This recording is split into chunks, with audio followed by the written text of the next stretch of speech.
प्रस्तुत है सुदामा पांडे धूमिल की बहुत ही अच्छी कविता पटकथा। पटकथा उनकी एक ऐसी ही प्रदीर्घ कविता है जिनमें आज़ादी के बाद के जनतंत्र और राजनीतिक दुर्व्यवस्था का यथार्थ प्रस्तुत किया गया है। आइए सुनते हैं। जब मैं बाहर आया, मेरे हाथों में एक कविता थी और दिमाग में आंतों का एक्सरे। वह काला धब्बा जो कल तक एक शब्द था, खून के अंधेरे में दवा की शीशी का ट्रेडमार्क बन गया था। औरतों के लिए गैर जरूरी होने के बाद अपनी ऊब का दूसरा समाधान ढूंढना जरूरी था। मैंने सोचा, क्योंकि शब्द और संवाद के बीच अपनी भूख को जिंदा रखना जीभ और जांघ के स्थानिक भूगोल की वाजिब मजबूरी है। मैंने सोचा और संस्कार के वर्जित इलाकों में अपनी आदतों का शिकार होने से पहले ही बाहर चला आया। बाहर हवा थी, धूप थी, घास थी। मैंने कहा, आज़ादी। मुझे अच्छी तरह याद है, मैंने यही कहा था।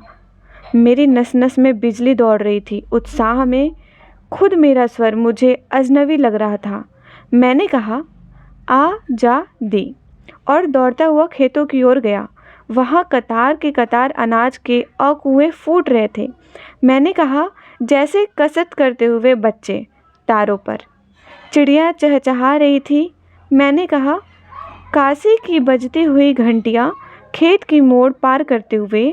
मैंने एक बैल की पीठ थपथपाई, सड़क पर जाते हुए आदमी से उसका नाम पूछा और कहा, बधाई। घर लौटकर मैंने सारी बत्तियां जला दी, पुरानी तस्वीरों को दीवार से उतारकर उन्हें साफ किया और फिर उन्हें दीवार पर उसी जगह टांग दिया। मैंने दरवाजे के बाहर एक पौधा लगाया और कहा, वन महोत्सव। और देर तक हवा में गर्दन उचका कर लंबी लंबी सांसें खींचता रहा। देर तक महसूस करता रहा कि मेरे भीतर वक्त का सामना करने के लिए औसतन जवान खून है, मगर मुझे शांति चाहिए। इसलिए खाली दरबे में एक जोड़ा कबूतर लाकर डाल दिया। गू गुटर गू, गू गुटर गू, और चहकते हुए कहा, यही मेरी आस्था है, यही मेरा कानून। इस तरह जो था उसे मैंने जी भर के प्यार किया, और जो नहीं था उसका इंतज़ार किया। मैंने इंतज़ार किया। अब कोई बच्चा भूखा रहकर स्कूल नहीं जाएगा। अब कोई छत बारिश में नहीं टपकेगी। अब कोई आदमी कपड़ों की लाचारी में अपना नंगा चेहरा नहीं पहनेगा। अब कोई दवा के अभाव में घुट घुट कर नहीं मरेगा। अब कोई किसी की रोटी नहीं छीनेगा, कोई किसी को नंगा नहीं करेगा। अब यह ज़मीन अपनी है, आसमान अपना है, जैसे पहले हुआ करता था। सूर्य हमारा सपना है। मैं इंतज़ार करता रहा, इंतज़ार करता रहा, इंतज़ार करता रहा। जनतंत्र, त्याग, स्वतंत्रता, संस्कृति, शांति, मनुष्यता, ये सारे शब्द थे, सुनहरे वादे थे, खुशफहम इरादे थे, सुंदर थे, मौलिक थे, मुखर थे। मैं सुनता रहा, सुनता रहा, सुनता रहा। मतदान होते रहे। मैं अपनी सम्मोहित बुद्धि के नीचे उसी लोकनायक को बार बार चुनता रहा, जिसके पास हर शंका और हर सवाल का एक ही जवाब था, यानी कि कोट के बटन होल में महकता हुआ एक फूल, गुलाब का। वह हमें विश्व शांति और पंचशील के सूत्र समझा रहा था। मैं खुद को समझाता रहा, मैं खुद को समझाता रहा, जो मैं चाहता हूँ वही होगा। होगा आज नहीं तो कल, मगर सब कुछ सही होगा। भीड़ बढ़ती रही, चौराहे चौड़े होते रहे, लोग अपने अपने हिस्से का अनाज खाकर निरापद भाव से बच्चे जनते रहे। योजनाएं चलती रही, बंदूकों के कारखानों में जूते बनते रहे। और जब कभी मौसम उतार पर होता था, हमारा संशय हमें कोंचता था। हम उत्तेजित होकर पूछते थे, यह क्या है, ऐसा क्यों है? फिर बहसें होती थी। शब्दों के जंगल में हम एक दूसरे को काटते थे। भाषा की खाई को जुबान से कम और जूतों से ज़्यादा फाड़ते थे। कभी वह हारता रहा, कभी हम जीतते रहे। इसी तरह नोक झोंक चलती रही, दिन बीतते रहे। मगर एक दिन मैं स्तब्ध रह गया। मेरा सारा धीरज युद्ध की आग में पिघलती हुई बर्फ में बह गया। मैंने देखा कि मैदान में नदियों की जगह मरे हुए सांपों की केंचुले बिछी हैं। पेड़ टूटे हुए रडौर की तरह खड़े हैं। दूर दूर तक कोई मौसम नहीं। लोग घर के भीतर नंगे हो गए हैं और बाहर मुर्दे पड़े हुए हैं। विधवाएं तमगा लूट रही हैं। सधवाएं मंगल गा रही हैं। वन महोत्सव से लौटी हुई कार्य प्रणालियाँ अकाल का लंगर चला रही हैं। जगह जगह तख्तियाँ लटक रही हैं। यह शमशान है। यहाँ की तस्वीर लेना सख्त मना है। फिर भी इस उजाड़ में कहीं कहीं घास का हरा होना कितना डरावना है। मैंने अचरज से देखा कि दुनिया का सबसे बड़ा बौद्ध मठ बारूद का सबसे बड़ा गोदाम है। अखबार के मटमैले हाशिए पर लौटे हुए एक तटस्थ और कोढ़ी देवता शांतिवाद नाम है। यह मेरा देश है। यह मेरा देश है। हिमालय से लेकर महासागर तक फैला हुआ जली हुई मिट्टी का एक ढेर है, जहाँ हर तीसरी जुबान का मतलब नफरत है, साजिश है, अंधेरा है। यह मेरा देश है और यह मेरे देश की जनता है। जनता क्या है? एक शब्द, सिर्फ शब्द है। कोहरा और कीचड़ और कांच से बना हुआ एक भेड़ है जो दूसरे की ठंड के लिए अपनी पीठ पर ऊन की फसल ढो रहा है। एक पेड़ है जो ढलान पर हर आती हुई हवा की जुबान में हाँ हाँ करता है, क्योंकि अपनी हरियाली से डरता है।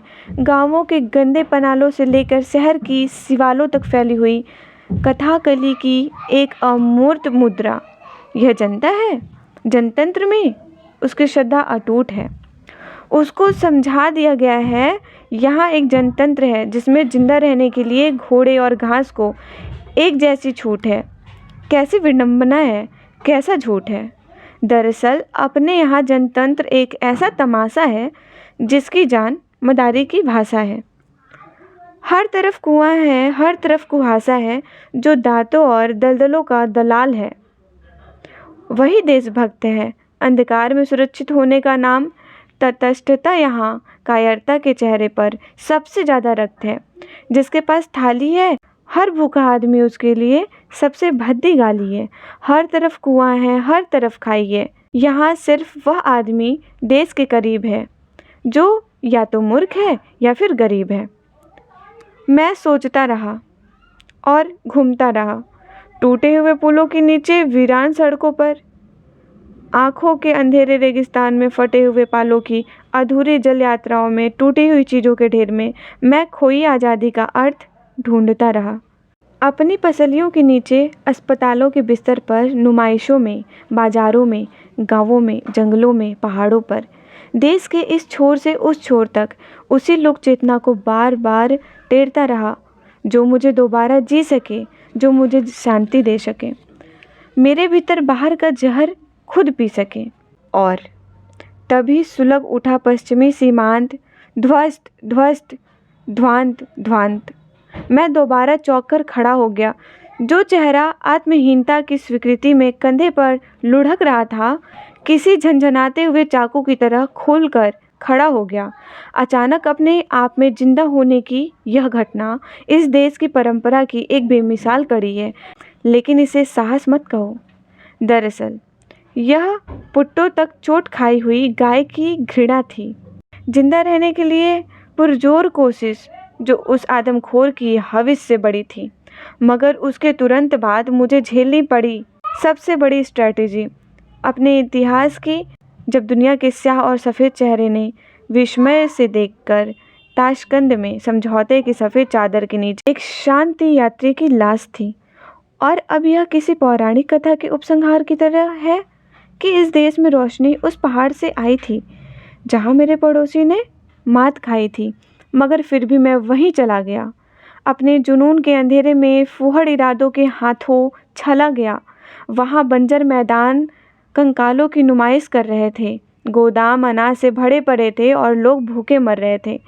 मैंने महसूस किया कि मैं वक्त के एक शर्मनाक दौर से गुजर रहा हूँ। अब ऐसा वक्त आ गया है जब कोई किसी का झुलसा हुआ चेहरा नहीं देखेगा। अब न तो कोई किसी का खाली पेट दिखता है, न थरथराती हुई टांगें और न ढला हुआ सूर्यहीन कंधा देखता है। हर आदमी सिर्फ अपना धंधा देखता है। सबने भाईचारा भुला दिया है। आत्मा की सरलता को मारकर मतलब के अंधेरे में एक राष्ट्रीय मुहावरे के बगल में सुला दिया है। सहानुभूति और प्यार अब ऐसे छलावा हैं जिनके जरिए एक आदमी दूसरे को अकेले अंधेरे में ले जाता है और उसकी पीठ में झूरा भोग देता है। ठीक उस मोची की तरह जो चौक से गुजरते हुए देहाती को प्यार से बुलाता है और मरम्मत के नाम पर रबर के तल्लों में लोहे की 3 दर्जन फुल्लियाँ ठोक देता है और उसके नहीं नहीं के बावजूद डपट कर पैसा वसूलता है। गरज यह है कि अपराध अपने यहाँ एक ऐसा सदाबहार फूल है जो आत्मीयता की खाद पर लाल भड़क फूलता है। मैंने देखा है कि जनतांत्रिक जंगल में हर तरफ हथियारों के नीचे से निकलते हैं हरे हरे हाथ और पेड़ों पर पत्तों की जुबान बनकर लटक जाते हैं। वे ऐसी भाषा बोलते हैं जिन्हें सुनकर नागरिकता की गोधूली में हर लौटते हुए मुसाफिर अपना रास्ता भटक जाते हैं।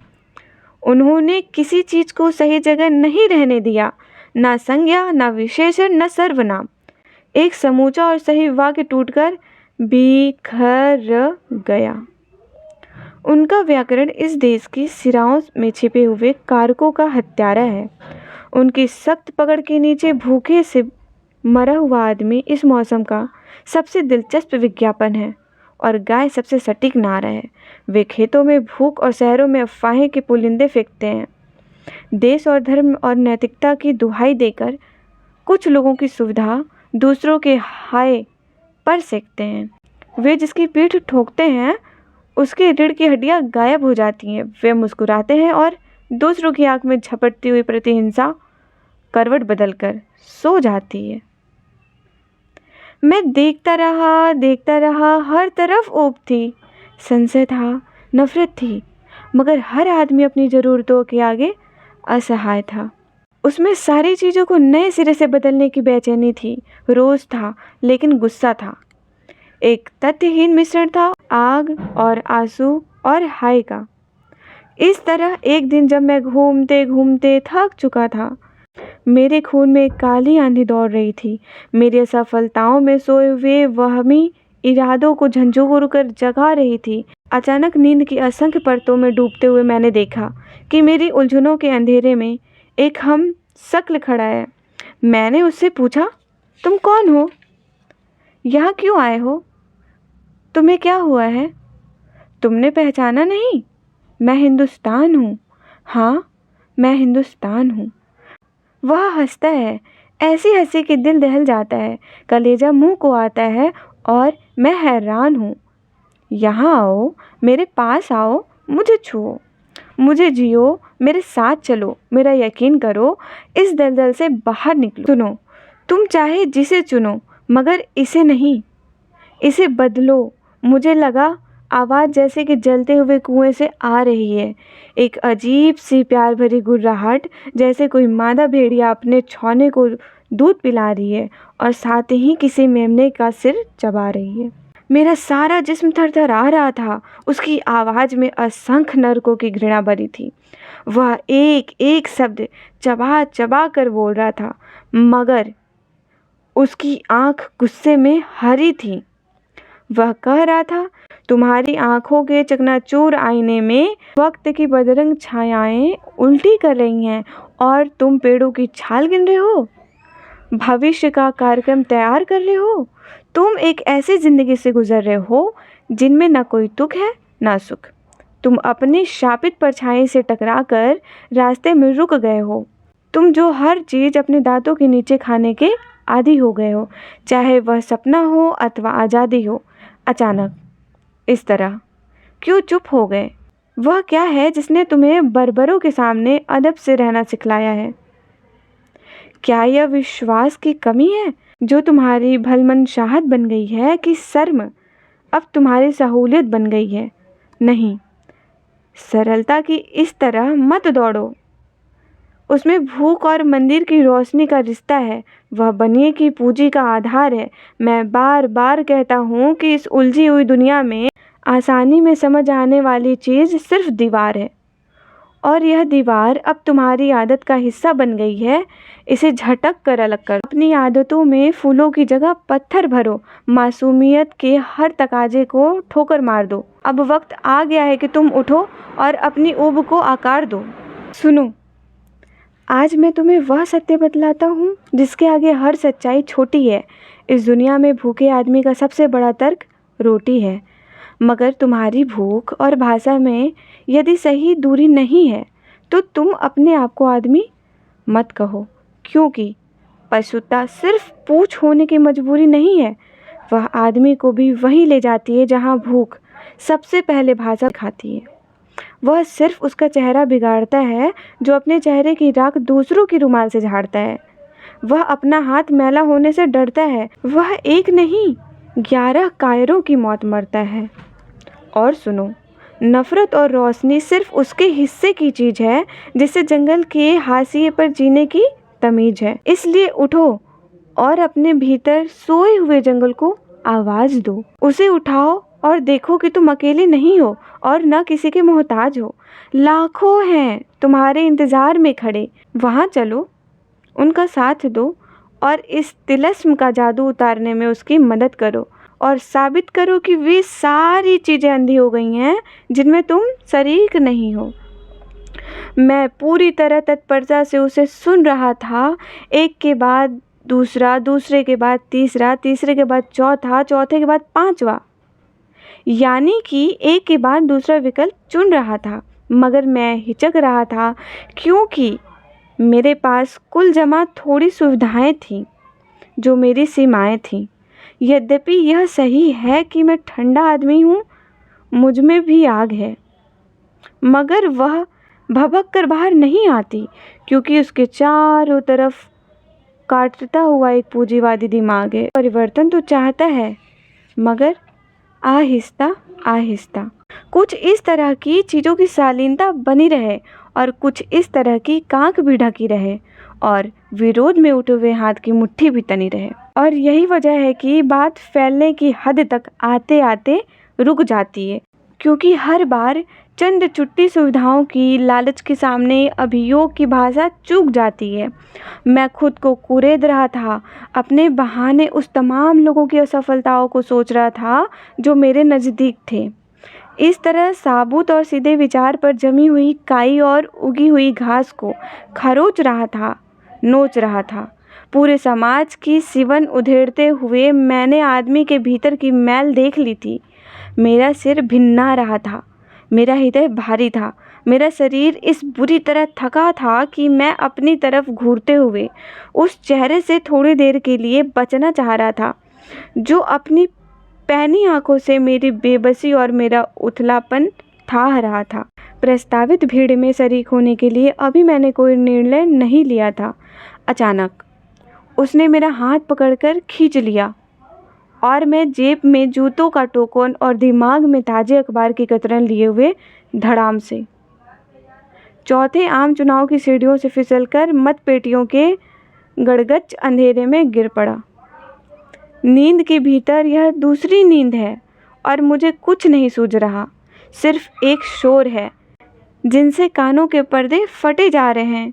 शासन, सुरक्षा, रोजगार, शिक्षा, धर्म, राष्ट्र धर्म, देश हित, हिंसा अहिंसा, सैन्य शक्ति, देशभक्ति, आज़ादी, विषा, वाद, बिरादरी, भूख, भीख, भाषा, शांति, क्रांति, शीत युद्ध, एटम बम, सीमा, एकता, सीढ़ियाँ, साहित्य, पीढ़ियाँ, निराशा, झाएं झाएं, खाएं खाएं, हाय हाय, शाएं शाएं। मैंने कानों में ठूस ली है उंगलियां और अंधेरों में गाड़ दी है आंखों की रोशनी। सब कुछ अब धीरे धीरे खुलने लगा है। मत वर्षा के इस दादुर शोर में मैंने देखा हर तरफ रंग बिरंगे झंडे फहरा रहे हैं।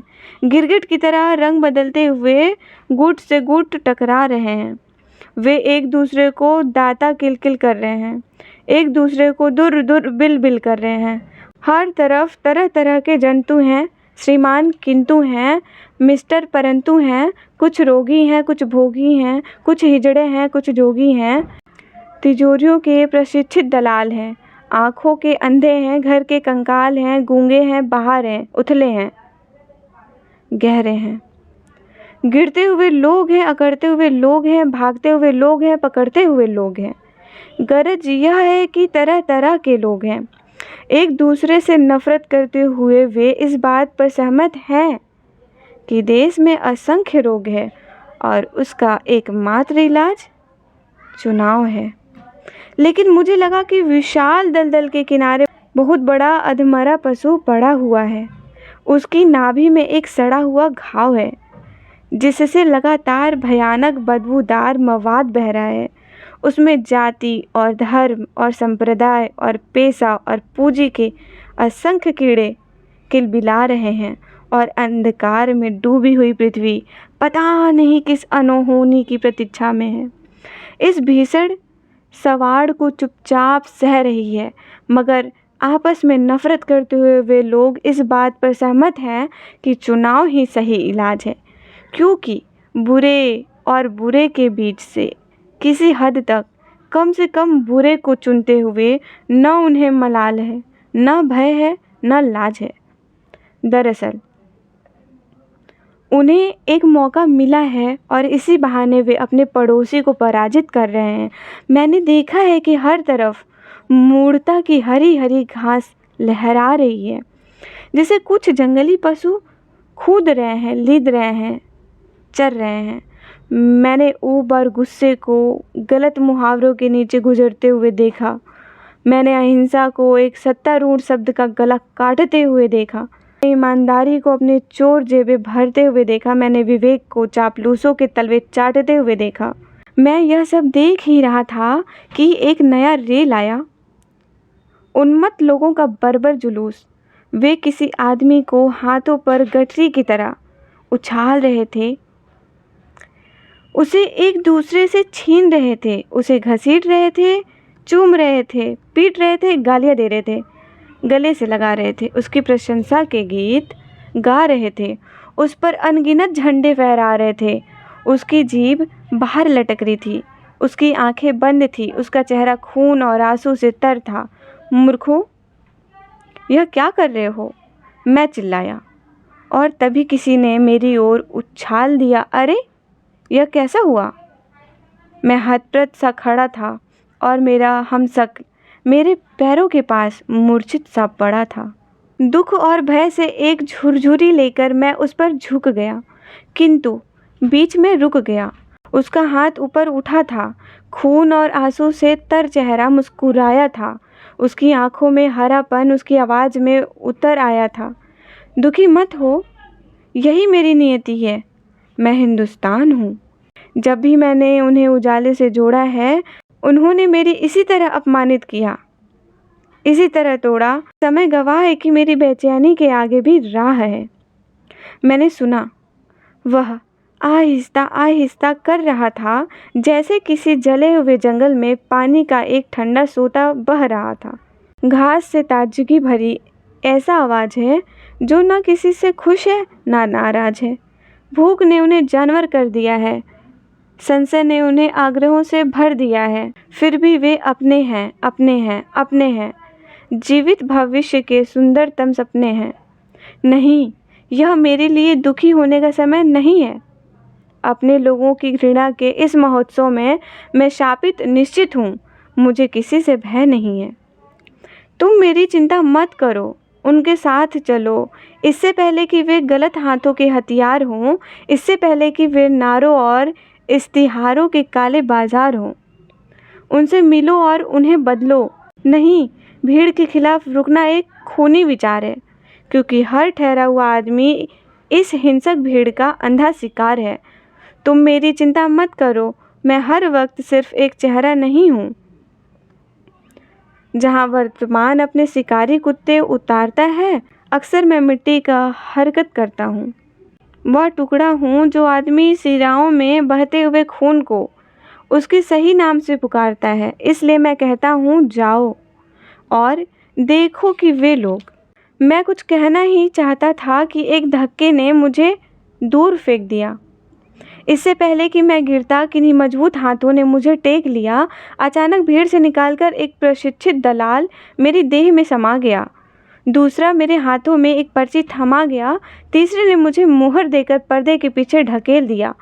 भय और अनिश्चय के दोहरे दबाव में पता नहीं कब और कैसे और कहाँ कितने नामों और चिन्हों और शब्दों को काटते हुए मैं चीख पड़ा, हत्यारा हत्यारा हत्यारा। मुझे ठीक ठीक याद नहीं है मैंने यह किसको कहा था। शायद अपने आप को, शायद उस हमशक्ल को जिसने खुद को हिंदुस्तान कहा था, शायद उस दलाल को, मगर मुझे ठीक ठीक याद नहीं है। मेरी नींद टूट चुकी थी, मेरा पूरा जिस्म पसीने में सारोबार था। मेरे आसपास से तरह तरह के लोग गुजर रहे थे, तरह तरह की हलचल थी, शोर था। कुछ लोग कह रहे थे कि इन दिनों एक खास परिवर्तन हुआ है, जनता जगी है, सब प्रभु की माया है। एक लंबे इंतजार के बाद चीज़ों का असली चेहरा उजाले में आया है और मैं चुपचाप सुनता हूँ। हाँ, शायद मैंने भी अपने भीतर कहीं बहुत गहरे कुछ जलता हुआ सा छुआ है, लेकिन मैं जानता हूँ कि जो कुछ हुआ है नींद में हुआ है, और तब से आज तक नींद और नींद के बीच का जंगल काटते हुए मैंने कई रातें जागकर गुजार दी हैं। हफ्तों पर हफ्ते तय किए, अपनी परेशानी के निर्मम, अकेले और बेहद अनमने क्षण जिए हैं, और हर बार मुझे लगा है कि कहीं कोई खास फ़र्क नहीं है। ज़िंदगी उसी पुराने ढर्चे पर चल रही है जिसके पीछे कोई तर्क नहीं है। हाँ, यही सही है कि इन दिनों कुछ अर्जियाँ मंजूर हुई हैं, कुछ तबादले हुए हैं। कल तक जो नहले थे आज दहले हुए हैं। हाँ, यह सही है कि इन दिनों मंत्री जब प्रजा के सामने आता है तो पहले से कुछ ज़्यादा मुस्कुराता है, नए नए वादे करता है, और यह सब सिर्फ घास के सामने होने की मजबूरी है।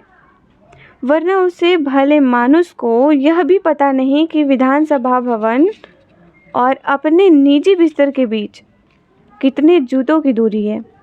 हाँ, यह सही है कि इन दिनों चीज़ों के भाव कुछ चढ़ गए हैं, अखबारों के शीर्षक दिलचस्प हैं, नए हैं। मंदी की मार से पट पड़ी हुई चीज़ें बाजार में सहसा उछल गई हैं। हाँ, यह सही है कि कुर्सियाँ वही हैं, सिर्फ टोपियाँ बदल गई हैं, और सच्चे मतभेद के अभाव में लोग उछल उछल कर अपनी जगह बदल रहे हैं। चढ़ी हुई नदी में, भरी हुई नाव में हर तरफ विरोधी विचारों का दलदल है, सतहों पर हलचल है, नए नए नारे हैं, भाषण में जोश है, पानी ही पानी है, पर कीचड़ खामोश है। मैं रोज़ देखता हूँ कि व्यवस्था की मशीन का एक पुर्जा गर्म होकर अलग छिटक रहा है और ठंडा होते ही फिर कुर्सी से चिपक गया है। उसमें न हया है न दया है, नहीं, अपना कोई हमदर्द यहाँ नहीं है। मैंने एक एक को परख लिया है, मैंने हर एक को आवाज़ दी है, हर एक का दरवाज़ा खटखटाया है, मगर बेकार। मैंने जिस मूछ उठाई है उसको मादा पाया है। वे सब के सब तिजोरियों के दुभाषिए हैं। वे वकील हैं, वैज्ञानिक हैं, अध्यापक हैं, नेता हैं, दार्शनिक हैं, लेखक हैं, कवि हैं, कलाकार हैं, यानी कि कानून की भाषा बोलता हुआ अपराधियों का एक संयुक्त परिवार है। भूख और भूख की आड़ में चबाई गई चीज़ों का अक्स उनके दांतों पर ढूंढना बेकार है। समाजवाद उनकी जुबान पर अपनी सुरक्षा का एक आधुनिक मुहावरा है, मगर मैं जानता हूँ कि मेरा देश समाजवाद माल गोदाम में लटकती हुई उस बाल्टियों की तरह है जिस पर आग लिखा है और उनमें बालू और पानी भरा है। यहाँ जनता एक गाड़ी है, एक ही संविधान के नीचे भूख से रियाती हुई फैली हथेली का नाम दया है, और भूख में तनी हुई मुट्ठी का नाम नक्सलवाड़ी है। मुझे कहा गया कि संसद देश की धड़कन को प्रतिबिंबित करने वाला दर्पण है, जनता को जनता के विचारों का नैतिक समर्पण है। लेकिन क्या यह सच है? क्या यह सच है कि अपने यहाँ संसद तेली के वह धानी है जिनमें आधा तेल है और आधा पानी है? और यदि यह सच नहीं है तो वहाँ एक ईमानदार आदमी को अपनी ईमानदारी का मलाल क्यों है? जिसने सत्य कह दिया है उसका बुरा हाल क्यों है? मैं अक्सर अपने आप से सवाल करता हूँ कि मेरे पास कोई उत्तर नहीं है, और आज तक नींद और नींद के बीच का जंगल काटते हुए मैंने कई रातें जागकर गुजार दी। हफ्ते पर हफ्ते तय किए, ऊब के, निर्मम, अकेले और बेहद अनमने क्षण जिए हैं। मेरे सामने वही चिर परिचित अंधकार है। संशय की अनिश्चयग्रस्त ठंडी मुद्राएं हैं। हर तरफ शब्दवेदी सन्नाटा है। दरिद्र की व्यथा की तरह उचाट और कूथता हुआ, घृणा में डूबा हुआ सारा का सारा देश पहले की तरह आज भी मेरा कारागार है। अगर आपको ये कविता बहुत अच्छी लगी होगी तो चैनल को सब्सक्राइब करके वीडियो को एक लाइक ज़रूर कर दीजिए और कमेंट बॉक्स में बताइए कि आपके कौन से लेखक कवि सबसे प्रिय हैं, जिनकी कविता आप आगे सुनना चाहते हैं। धन्यवाद।